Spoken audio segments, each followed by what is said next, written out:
But they've been blown out by the Cavaliers twice. They've been blown out by the Boston Celtics. They've been beat up by the OKC Thunder. They'll see them next week as well. So now we got to reevaluate the situation. In Dub Nation, I just wonder, where do you go from here? Draymond Green's going to get reevaluated in a week, and there goes my house of prime rib bet. That one's done in January. But, hey, I got to let you guys know my credit card limit's $250, so you can't get much. Maybe you may get some cream spinach in that dinner. But I don't know where you go from here. You have two decisions. You either ride it out through the summer or through the season and wait until the summer to make some moves, or you start getting busy right now on the rebuild or trying to build around Stephen Curry, because stars don't grow on trees, folks. You're not just going to go wake up, hey, let's go get a superstar, and somebody's going to cater to you. That's not how the real world works in professional sports. I mean, my dad used to always say, don't be mad that it's over. Be happy that it happened, And I get everybody being angry. You don't want it to be over. We're in denial. We want it to go on forever. Everybody wants everything to go on forever when we all know that sports is cyclical, more so than anything else in life. Almost like the seasons in a calendar. Like, you have your opportunities, you have your moments. Some of teams never touch what the Warriors have touched. I'm really grateful. And I know that people don't want to hear this morning. They want to cling and hang on to stuff. And I get that. Believe me, I get that. We don't have to agree. But my sense is, it's like, man, we've all, myself included, have been in denial over how difficult it is to maintain excellence and how spoiled we've gotten and how it does kind of feel like this particular run is over. Now, could things happen? Can they make moves? Of course. They're unlikely. It's not probable to be able to swing deals. But, the amount of people that were coming at me on social media because I was just acknowledging the reality of where they're at. Why do you care about saying, that? Trade Kuminga for stars. It's so hard to whip up deals in this league. And you've been talking about it forever. You guys want to get rid of a bunch of used parts for a superstar. What about the team on the other end of that? They don't want your used parts. And so I'm left here this morning, and I have a different take than others. And if you don't agree with me, I get it. But like my thing is, damn, bro, I watched my guy Steph Curry and the Golden State Warriors go to 6 finals. Yeah. Win 4 championships. All his contemporaries, are outside of LeBron and Kobe and Tim Duncan, all of them. Paul Pierce, 2 finals appearances, 1 title. Russ, 1 finals appearance, no titles. Dame, 0-0. Dirk, 2-1. Harden, 1-0. CP3, 1-0. Kawhi, 3-2. Paul George, 0-0.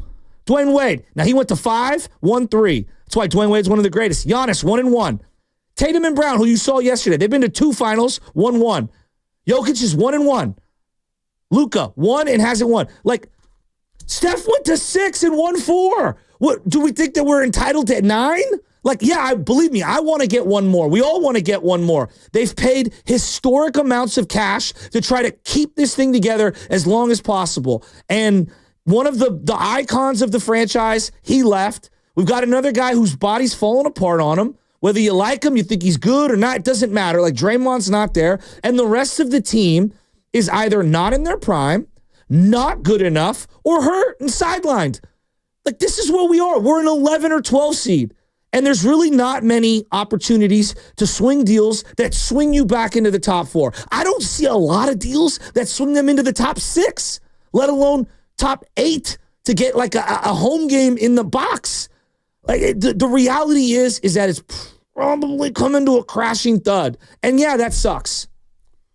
Yeah, look, you want to be upset about the game yesterday. I worked with Monty Poole and Zeta yesterday. They brought up the word pride, having pride. Just for yesterday, when you get beat like that by the Boston Celtics, they were up 15 at the half. It should have been up 30. They mentioned pride.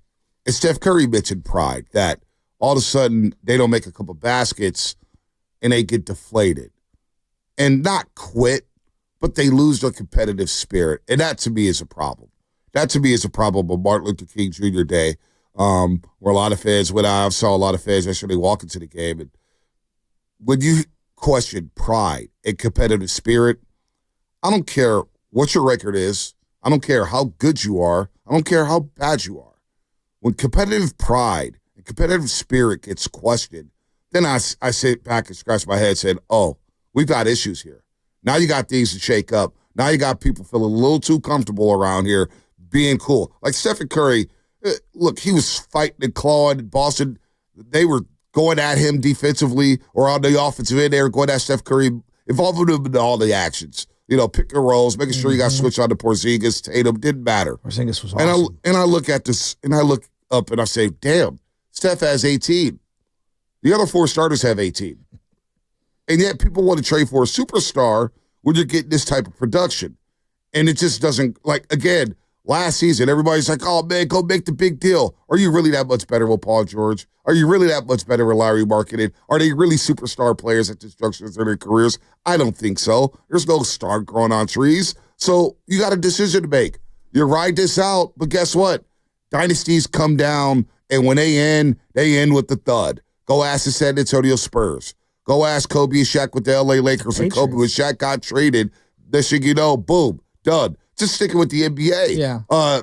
You look at the Houston Rockets, they go back-to-back. The next year, they go get swept in the playoffs, and they never reach the mountaintop again. The New York Knicks couldn't get to they got to one finals. Yeah. One. With actually 2 with Patrick Ewing, but the second one, he was a little compromised. But you mentioned, we talk about we talk about the Celtics. When they won their one championship, KG gets hurt, boom, windows closed.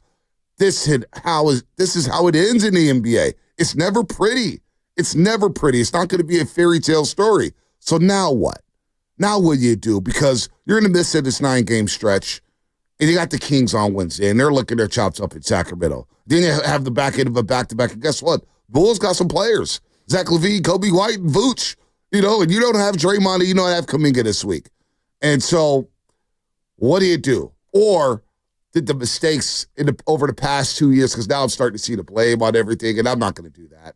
Everybody's culpable. But that's kind of that was kind of my point. Like, we want to blame. It's like, this is just kind of natural. Like, I'm talking about being at the end with depleted assets and not a lot around you, and everyone's older and they're all hurt. And like this, show me, I know you wanted to stick to basketball. Show me a dynasty in any sport. Go any sport. That ended gracefully. I was looking, I was searching. I'm open to hearing any dynasty that ended beautifully. You may go to a couple playoff runs after a championship. Okay. You may win a division after a championship. But when dynasties end, they end. Ugly. And it is hard to get back. Now, you may be able to sustain and be competitive and make some playoff runs, which I don't know if that's what people want. I don't know if people just want to be in the top 6. I don't know if people want to be in the championship conversation. But they usually don't end well. And so the reason why I say the blame game is because that's what we do in sports nowadays. For whatever reason, the social media era has become the blame game era, where we always have to find a scapegoat. We always have to find a scapegoat. Last year, it was Klay Thompson, undeniably Klay Thompson. There was no doubt about it. Klay Thompson was basically the scapegoat of last season. The year before was Jordan Poole. The season before that was Jordan Poole and the youngsters, right? So it's the play-in tournament. The play-in tournament year, it was Joe Lacob not trying to win at the deadline when it had Kelly Oubre Jr. So you know what? Like, it's embarrassing how we do this in sports nowadays, where somebody's got to be the blame game, and this year is probably going to be a lot more Steve Kerr and Joe Lacob than others. But you know what? Players have to hold themselves responsible, and players have to hold themselves culpable. And now the Father Time, right? Father Time seems to be hitting Draymond Green right now. Left castrate, reevaluated in a week, may not be back for 2. Who knows? Could be 3. He's also dealing with the back injury. And so when you start to see, well, where did it start to go wrong? Where did it start to go wrong? Well, I look back to training camp a couple seasons ago when you had an incident between Draymond Green and Jordan Poole, and the vibes evaporated. And so this year, it was all about the vibes being good. The vibes being good. They got out to a 12-3 start. We're feeling good. But then reality hit. And you started playing some big boys, and now you're sitting here at 21-21. And so what do you want to do, Dub Nation? 888-957-9570, because they were completely undressed yesterday by the Boston Celtics. Well, I don't know if they're as bad as what they played yesterday, but clearly the gap between them and the legitimate contender, the defending champions, it's it's Grand Canyon-esque, right? I mean, I think we just need to be like aware of what we're watching, and what we're watching right now, like, is a sneaky old team with a couple of young guys sprinkled in. So, like, I mean, what's Wiggins in his 11th year? Yeah, well, see, that's the problem. But I'm looking it up. So we read a graphic yesterday at Post Game Live. Give it to me. The Warriors are the second oldest team in the league. Just in general. And so, in general, wow. I didn't know that. The second oldest team in the league. Wow. And so some people, Dubas, shout out to Dubas, he was texting me, he was like, really, outside of Steph and Dre, they're a young team. No, they're not. No, they're not. Well, Wiggins' 11th year in the league. Buddy Hield and Gary Payton II are 32 years old. Yeah, that's old in the NBA. You know, well-traveled. Yeah, very well-traveled. Dennis Schroeder's 31. And he's got mileage on him. Kyle Anderson, 31.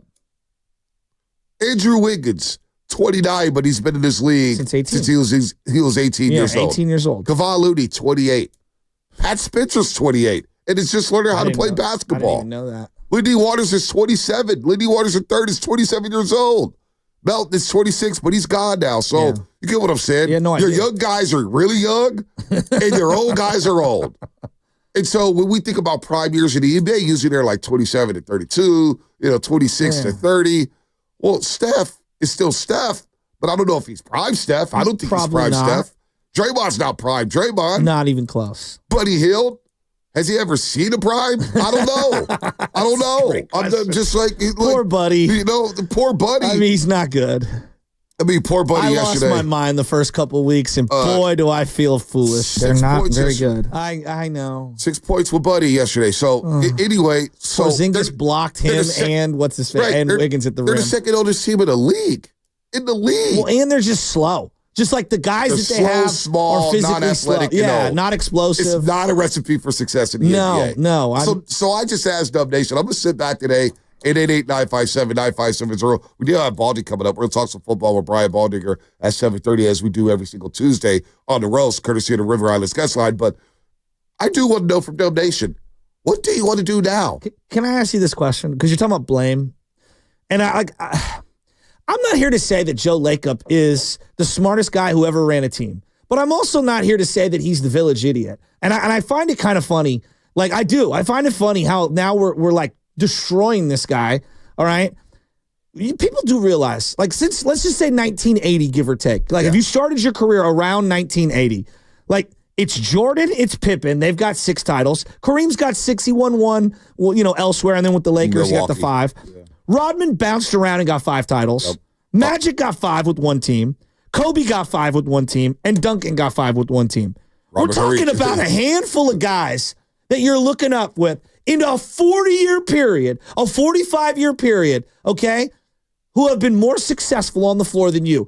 While the league has made it almost impossible for you to retain multiple players that you drafted and developed. They've made it more penal and more difficult than ever to try to navigate the salary cap system. And with the draft being as difficult as it is, we understand that you're not getting seasoned players that are coming out. You're not getting 3- and 4-year starters in these drafts like you used to. You're getting projects. You're drafting at the end of the first round, the end of the second round. It's more difficult than ever. And then try making a trade in the NBA when it comes to balancing the numbers. I'm not here to make excuses. That's not what they've made. Bad picks. They've had bad development. They've done a difficult job managing the players that they've had. There's opportunities they had. They could have hit the eject button on certain players. I'm not here to say they've been perfect.